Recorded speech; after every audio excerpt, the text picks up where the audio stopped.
going on, ladies and gentlemen? My name is Kevin Jackowitz. This is the Kaged Review.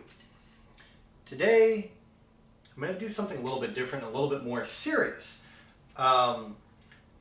Monday of this week, I woke up in AFib, atrial fibrillation.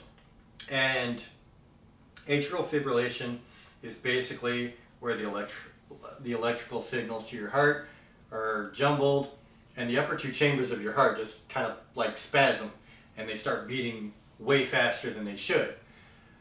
It creates a lot of complications. It can lead to big time heart problems, heart attacks. You can stroke out very quickly. So there's a lot of very serious parts of this. I have been dealing with heart issues or something irregular with my heart for about the last 4 or 5 years. And I've gone into the emergency room many times because of it. What I want to share with you today is kind of a factual account of some of my experiences in the hospital, and I'm doing this because I want people to be aware when they go into hospitals, it may not always be what you expect. And you need to be able to think on your own, speak for yourself, stand on your own 2 feet. Because sometimes the hospital will listen to you, sometimes they won't. But at least you have a leg to stand on if you say, look, this is what I want you to do. And this is why. And they're going to probably be, I'm the medical expert and I'm going to give you what you need to do. But I'm going to tell you why. So, on my release paperwork,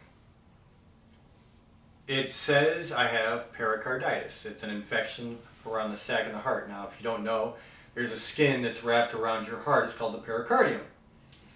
And if you get a viral infection, like I just had bronchitis, you can get pericarditis, which is basically the viral infection spreading to this sac around your heart.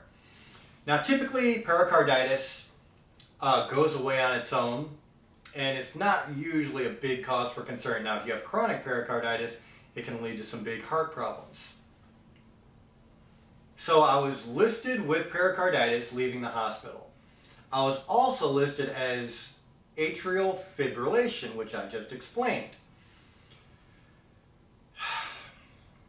I will be the first to admit that I've gone to the hospital more than a few times because of problems. And it is what it is. When I get chest pain, I don't always know what it's from. Sometimes I actually do know, like I have really bad acid reflux and stuff, and that can cause chest pain. And sometimes I can realize that, and it's like, okay, don't have to go. Sometimes you get chest pain and you're just not sure. And you don't know where the pain is coming from, you just know that it's there. And sometimes it can be very intense. And so I try to deal with it as best I can. And sometimes, I have to go. So on the paperwork, on the release paperwork, and I'm going to mention the hospital and doctor by name, Sarasota Memorial Hospital, and Brad Kaplan. And the reason I'm mentioning him by name is because if anybody goes and sees him, they need to be aware of how he handles situations sometimes. So on the release paperwork, it literally says, if you have similar chest pain, do not come back. It literally says that on the paperwork. It says come back if the pain worsens or changes. Now, I'm going to repeat, I had pericarditis. I was in AFib. If I hadn't gone to the hospital, there's a chance I might not be here right now. It's just a fact. So for him to put that in there is pretty disrespectful, honestly. It's being very lazy, and I will say that it is lazy doctoring, because it also says right after that, seek psychiatry for mental health. There are a lot of times where people have tried to blow this off as anxiety, and I have told them that there's a lot of physical evidence to back up that it's not. Like, EKGs don't lie. So, when I saw that, I was just mad. I was really furious because you have a doctor, emergency room doctor, who definitely damn sure knows better. He knows the difference between anxiety and AFib. He knows the difference between anxiety and pericarditis. Anxiety doesn't cause pericarditis. Anxiety, 99 times out of 100, won't cause AFib. As a matter of fact, I'm sure that if it does at all, it's extremely rare. Like, you have to have some crazy bad anxiety. So the fact that I saw that was just, it left a bad taste in my mouth. Also, when I was leaving the hospital, the nurse told me I had a prednisone pack that I was supposed to be taking. And I asked her if I was supposed to continue or not.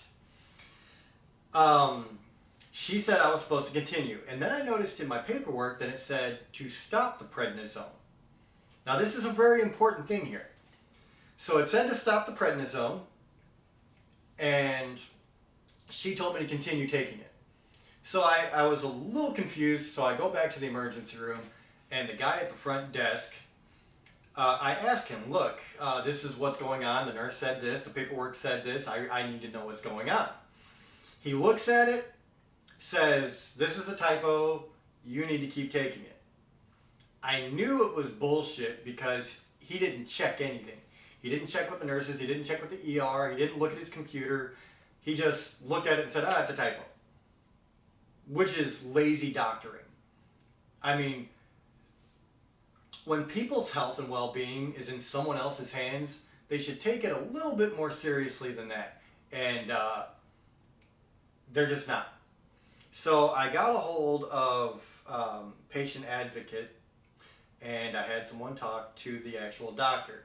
And he said, you got to take it. Now, here's the gap here. When the nurse told me to start taking the prednisone, I did what the nurse said. Because I defer to the experts. I don't always know. But it didn't feel right. And so I get a call at about 1 o'clock when I'd already taken 3 of these pills. You take 6 the first day. And they tell me to quit taking the prednisone immediately. After some research, I found out that's because the heart medication that I'm on and prednisone have interactions. So this is what I'm talking about with people just being lazy with other people's health and well-being. This is really important stuff, and they're just like, whatever. So, like I said, this is just kind of factual. Like, this is just stuff that I can guarantee has happened. I'm going to give you a couple of stories, too, about other things that have happened in this hospital that have really been more than questionable. The first example I'm going to give you is I was in the emergency room at one point, again, of course, and there was a lady beside me. There was a curtain, drawn between us. There was like 3 beds in this room. And I'm getting the impression that she was kind of a bigger woman. And she came in for a renal failure, which is pretty important. And she was not hooked up to the life support systems at all. She was not hooked up to any type of heart monitor. She was not hooked up to any type of oxygen monitor. And so when I go into a hospital now, if they decide to things don't look necessarily bad, they're not going to hook me up to a monitor, I tell them, you hook me up to a monitor. I don't care what's going on. If something happens to me, you can't see it. Because this woman, she was complaining to a nurse that she felt like she couldn't breathe. And she was asking to kind of be adjusted, and so they adjust her. And that's all they do. They just adjust her, move her a little bit. They still don't hook her up to a monitor, even though she just said she felt like she couldn't breathe. And, looking back at the situation, I remember hearing some kind of fluid hitting the floor, and don't want to think about what it might have actually been. And maybe 5 minutes later, a doctor walks by, looks in the room, and she's dead. She literally died in the emergency room, not being hooked up to a monitor. If that monitor was connected to her, they would have known the instant something started happening. They might have been able to save her. Maybe they would have saved her, maybe they would not have saved her. But she definitely wasn't saved not being properly hooked up. This is the kind of lazy shit you don't expect to see from a hospital. This is the kind of thing average people who don't know anything about the medical field don't expect. Because, again, we defer to the experts. We don't know, we don't have a medical degree. Another example is I'm in the emergency room waiting room at one point, and this lady is saying she's had a stroke before and she feels like she's having another stroke. And that she really wants somebody to take this seriously. She's crying, she's freaking out. I will say that it was busy in the waiting room. But they're like, all right, we'll get to you in a second, blah, blah, blah. Treating it like, she's freaking out for no reason, essentially. And it wasn't until she was actually full stroking and in a critical situation that they started to react fast. Now, this hospital, I will say, is very good in emergent situations. When you're actually critical, you're actually dying, I believe that they're very knowledgeable, and there's a very good chance that they can bring you back from the edge. That's why I continue to go there, because in critical situations, they are excellent. Unfortunately, if you're not in a critical situation, and when I say critical, I mean actually in the process of dying right now, like you could be dying in a few minutes, and they still will not give you the attention that maybe you need. There are problems with our medical system, and this is one of the big ones. So when you go into a hospital, any hospital, you have to be able to speak for yourself. You have to be able to say, you know what, I know my body, I know something is not right. And sometimes you really have to press that point home. There are many times when I've offended people, and that's okay, because sometimes you need to grab somebody's attention. Now, I try to be diplomatic because these are the people that are saving your life, and I try to be nice. Sometimes nice doesn't work, and you have to know when that line is drawn. In my situation, I have been told 3 times, I believe it's 3 times, I believe 3 times, I've been told I'm having a heart attack in the emergency room. 2 times they called a dash. A dash is when it's an official heart attack, supposedly, and the nurses, they're around you, putting in wires, putting meds into your veins. They're prepping you basically for surgery or whatever's coming, because they expect the worst case scenario. And so I've had that dash called on me twice. Now, thankfully in all of this, I've never had a heart attack. It's never actually been a heart attack. It's just been weird readings with the EKGs. So, okay, I get that. One time they had an emergency catheterization where they actually go up the vein in your leg, and they go and they look in the chambers of your heart to see if it's, clotted or clogged or anything. If you have any blockages, they check the veins around your heart. And so that was negative, which is awesome. Everything looked good. But I keep having these really off ECGs, EKGs, whatever you want to call them. And when I woke up in AFib on Monday morning, I was shaking so bad, it was like I lost control of my body. It wasn't exactly a seizure, because I've seen seizures, but it was something like a couple of steps down from that, where you're shaking so bad you just can't control anything. And my whole body's tremoring and my heart is just going crazy. Got up to 150 beats a minute just laying down, which is borderline for AFib. There's a controlled AFib, which is what I was in, and there's something else, which I think is called RVR, something like that. And that's when it's really time to okay, we got to do something. And so I was right there on the borderline.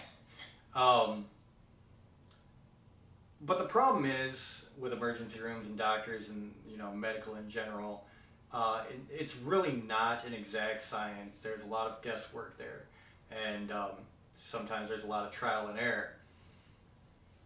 And doctors don't always put in the effort that they can, and that's a big distinction that people need to be aware of. Because sometimes doctors can really do a lot more than they do. They just choose not to, and I don't know what that's from, but not for me to say. But I wanted to make this post because I wanted people to be aware that when you go and you deal with your own personal health and you're dealing with the medical field, you just have to be aware of what they're doing. You need to ask a lot of questions. You need to be informed about your health. And the more you know, the more you can approach a situation maybe a little bit more reasonably. You can approach it like you want to be informed, but at the same time, maybe make suggestions. Because I do. I have been dealing with this for 4 or 5 years. A lot of these doctors are meeting me for the first time. So there are things that I'm going to know that they don't. There are things that I know about tests that, maybe I could suggest that sound reasonable. And so there's a give and take there. And, one thing I do want to say, I did mention Sarasota Memorial Hospital by name. Not every doctor and nurse there is like Kaplan. And I want people to be aware of that. Because I've actually met a lot of very good doctors and nurses, people that are very knowledgeable, people that really care. And obviously that's what you want to see when you go into a hospital. You want somebody who's not just there trying to pick up a paycheck. Very good hospital overall. I've had a lot of very good experiences there. There are times when I've had a couple of bad ones. And there are times when I've seen other people have a couple of bad ones. And so, you got to find that balance. And I definitely don't want to paint an entire hospital or staff in a bad light, because it's not true and it's not appropriate. But I will speak up about certain things and certain people. And I have no problem stepping on some toes. Sometimes you want people to understand what they're walking into.